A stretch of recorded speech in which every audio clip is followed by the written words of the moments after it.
Kinan sedang makan bersama Maya, tiba-tiba terlintas dalam benaknya bayangan ingatan bagaimana Kinan di kamar mandi bersama Kenan saat pengaruh obat. Kinan, panggil Maya melambai-lambai di depan wajah Kinan. Kinan tengah menganga entah apa yang ada dalam pikirannya di mata Maya jadi berusaha menyadarkan Kinan. Kinan berteriak malu dan Maya pun ikut berteriak karena kaget. Kinan, kenapa kamu tiba-tiba berteriak? Tanya Maya dengan ekspresi terkejut mengelus dadanya sendiri. Kinan melihat ke arah Maya, cicit Kinan, kenapa lagi? Apa yang membuatmu berteriak tadi? Kalau aku punya penyakit jantung tadi bagaimana?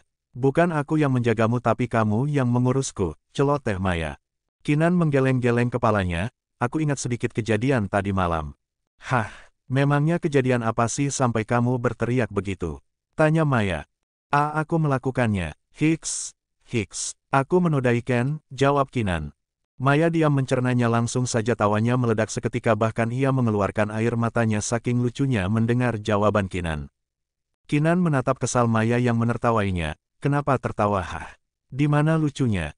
Sejak kapan ada rumus wanita menodai pria Yang ada pria menodai wanita, lagian kamu mau menodai suamimu sebanyak apapun tidak akan ada yang mencekikmu, dia suamimu, ingat Kinan suamimu bukan suami orang, oceh Maya.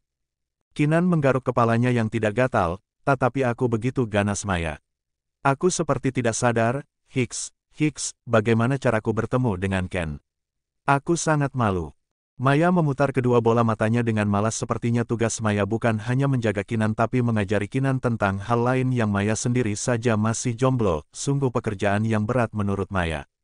Tuan Ken itu siapamu? Tanya Maya dengan datar. Suamiku, jawab Kinan dengan wajah yang sungguh merah mengingat sedikit demi sedikit scene di kamar mandi itu seperti menonton film pakai kaset dipercepat.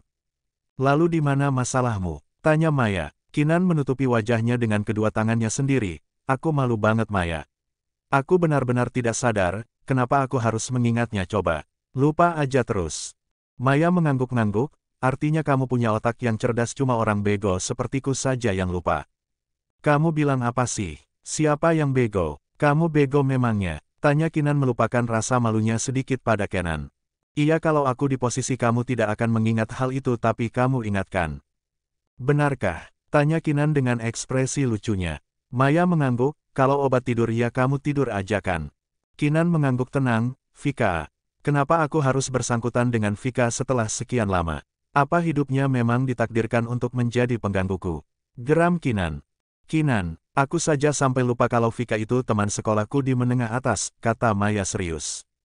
Teman sekolah, Beo Kinan. Maya mengangguk lalu menceritakan tentang dirinya pernah sekolah di Bogor dan satu sekolahan dengan Vika tapi karena waktu sudah lama berlalu Maya tidak mengenali Vika lagi karena make up dan sebagian wajah Vika berubah.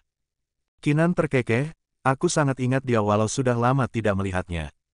Ya punya ingatan bagus memang bagus, kata Maya dengan malas. Bagian apanya yang diubah?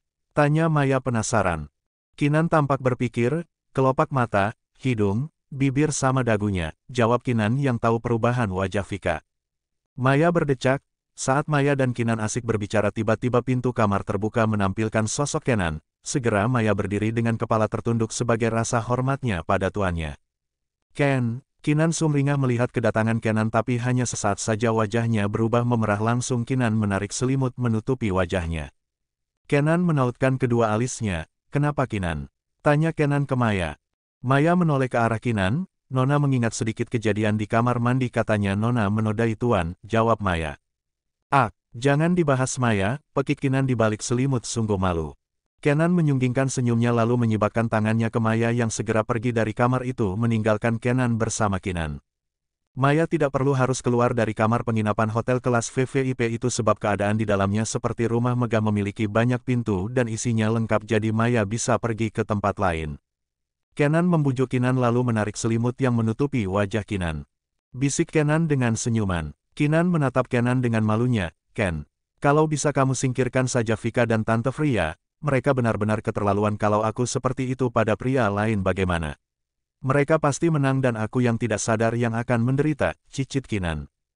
Kenapa menderita? Tanya Kenan dengan senyuman mengusap pipi Kinan. Kamu akan meninggalkanku, jawab Kinan. Kenan memeluk Kinan dengan mesra. Kinan membalas pelukan Kenan. Jangan pikirkan apapun sayang, semua ada dalam kendaliku, ujar Kenan. Kinan begitu nyaman dalam pelukan Kenan seolah beban masalah dan pikirannya yang berat itu hilang entah kemana. Ken, aku mencintaimu, bisik Kinan dengan mata terpejam. Kenan terkekeh mengelus punggung Kinan, apa perlu ungkapanku juga? Kinan menggeleng-geleng kepalanya, aku tidak butuh ungkapanmu Ken, bagiku kamu itu adalah pria yang tidak bisa mengungkapkan perasaan lewat kata-kata melainkan lewat perbuatan, perlakuanmu yang lembut dan mau tidur denganku yang tidak punya apa-apa ini sudah membuktikan perasaanmu. Kenan mengulum senyum, istriku yang cerdas, puji Kenan. Kenan pun membawa Kinan pergi dari hotel itu, beberapa pelayan, manajer dan pemilik hotel pun mengantarkan kepergian tamu VVIP itu sampai meninggalkan kawasan hotel. Betapa istimewanya Kenan di sana, sedangkan Maya sudah pergi dengan mobil lain pemberian Kenan pada Maya untuk menjemput Kinan kapanpun Kenan butuhkan. Kinan mengeluarkan kartu VVIP milik Kenan dan menyerahkannya ke Kenan. Apa? Tanya Kenan. Maya tadi memberiku ini, aku pulangin, jawab Kinan sambil tersenyum. Kenan mengusap kepala Kinan, simpan saja. Aku sudah punya dan itu aku buat memang khusus untukmu.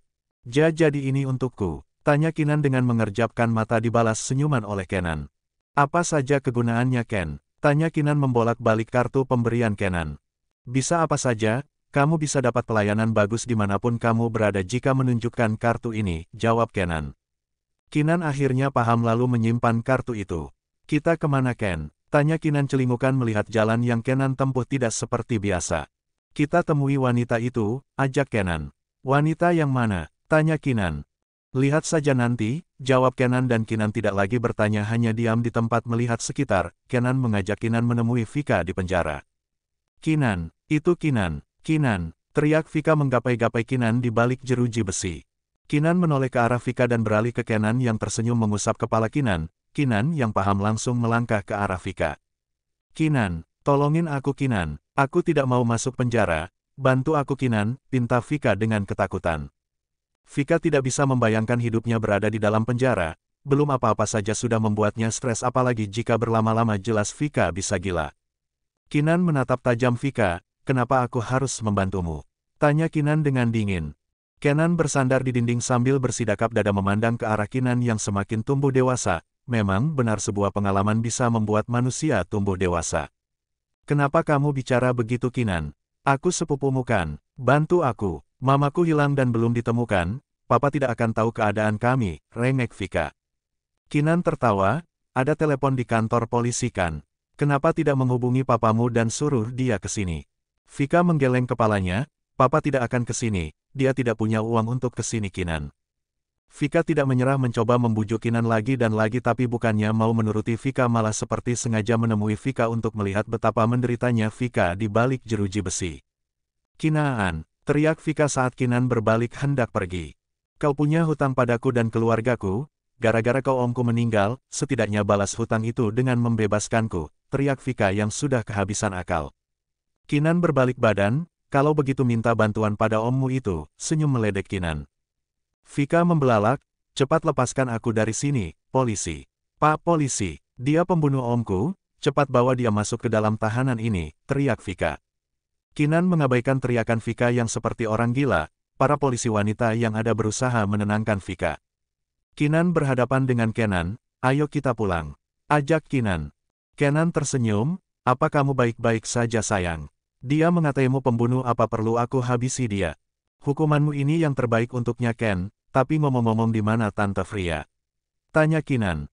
Aku tidak tahu sayang, saat orang yang kuperintahkan menangkap mereka malah tidak berhasil membawa wanita itu, mereka bilang wanita itu ditangkap rentenir, jawab Kenan.